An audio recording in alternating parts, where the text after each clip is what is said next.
SpaceX has been talking about a plan for point-to-point travel on Earth via their rockets. And the video they used to promote this idea included a boat going out to an offshore platform. I don't think that's the real plan. Let's talk about how they're going to do it. But first, to show you they're serious and it's not just Elon talking, listen to Gwynne Shotwell. I mean, Gwynne, come on. This is awesome, but it's crazy, right? Like, this is never going to actually happen. Oh, no, it's definitely going to happen. This is definitely going to happen. So you really believe this is going to be deployed at some point in our amazing future? When? When do you... Within a decade, for sure. And this is Gwynne time or Elon time? That's Gwynne time. I'm sure Elon will want us to go faster.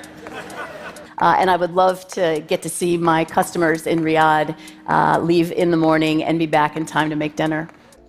The first thing is this idea of the boat. Gwynne talks about it here as being slow, and that's a problem.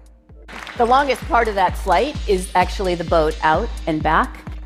I just don't buy this idea of using a boat. It's too slow. It's not something that makes sense.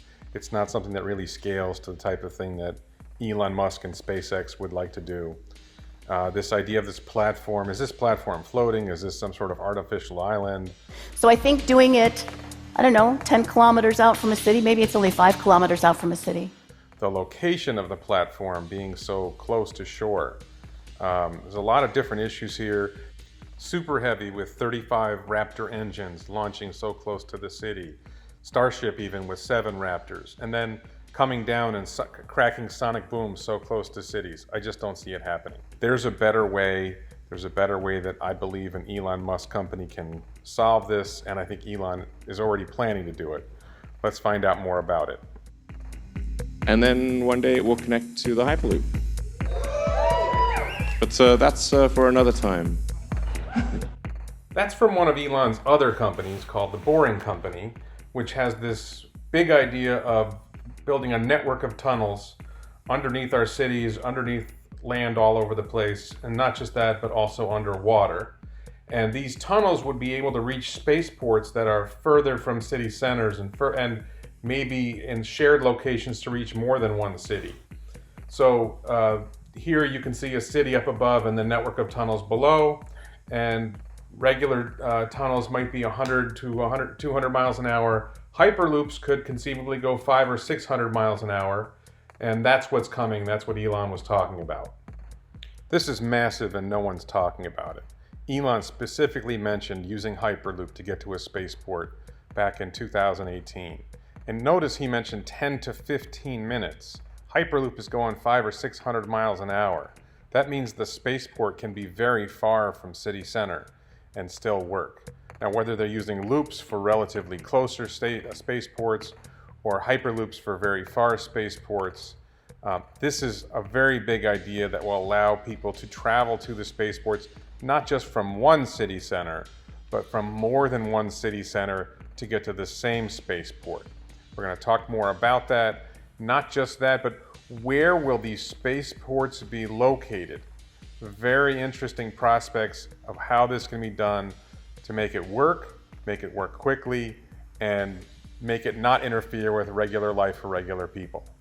The big idea here is offshore islands. Just for one example, for South Florida, you could put a spaceport on an offshore island in the Bahamas like Great Sail Cay that's far from population, and you could do big launches from there. Great Sail Cay is about 20 miles from Crown Haven in the Abaco Islands and about 40 miles from Grand Bahama. The island has 370 acres to work with, and it is for sale right now for less than $10 million, chump change for SpaceX. A great opportunity to use a great location. Also notice at the bottom of this image you can see Sands Key, which is at the northern tip of the Keys. Sands Key is actually fairly close to Miami, but not too close, and might be able to carry off launches without disturbing the population much. And at the same time, it's very close. You wouldn't even need a Hyperloop to get there from Miami. Would be able to serve all of the Miami, Fort Lauderdale, and even Palm Beach population with short trips. And Sands Key, as you can see here, is a fairly large island with plenty of room for the infrastructure you'd need. I wonder if it's too close to shore for the amount of launches you'd be doing and whether sonic booms and so on would be a problem. But otherwise, it looks like it has potential. Similarly, for the Los Angeles area, you could use Santa Catalina Island, which would serve pretty much all of greater Los Angeles area, including San Diego, with fairly short rides in a loop or hyperloop to get to the spaceport. Obviously, there would be environmental issues, but I think that could be overcome because of the tremendous value this adds for society. Using offshore islands is much better than this idea of some kind of platform, much more resistant to weather issues, much easier to store large amounts of resources or infrastructure in place. It's good for certain spots like Los Angeles or Miami. It could be trouble for somewhere like New York City. There aren't a lot of offshore island options near the greater New York metropolitan area.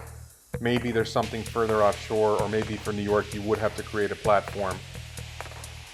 I suppose it's possible you could use Great Gull Island, which is near New London, Connecticut, off the eastern tip of Long Island, or No Man's Land, which is south of Martha's Vineyard, both of which might be a good reach from both New York City and Boston, if those could be made to work, although they present a lot of challenges.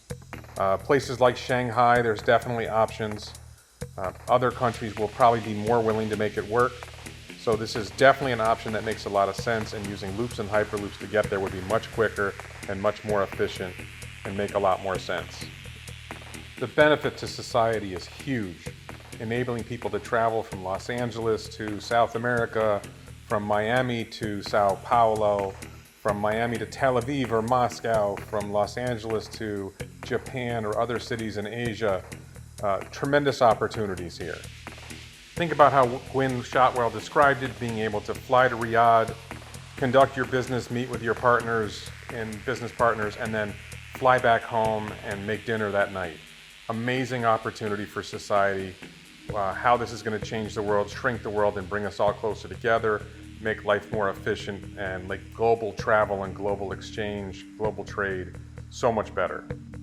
I just wanted to mention that there are a lot of offshore islands that are possible that could be used. Izu Island and some other islands just south of Yokohama that serves Tokyo and Yokohama. Islands off of Shanghai, just east of Shanghai, could serve that area. And Point Bonita Lighthouse, as an example, could serve the Bay Area of California. I hope you liked it. Please check my channel to see what other videos I've made about SpaceX and other topics. And of course, if you like what you see here, please subscribe. Really an exciting future we have ahead of us. I'm very excited about all the things that Elon Musk, Gwynne Shotwell, and the Boring Company, and Tesla, all the ways they're changing the world. Got more coming on this topic and more like it. So stay tuned. Thanks very much.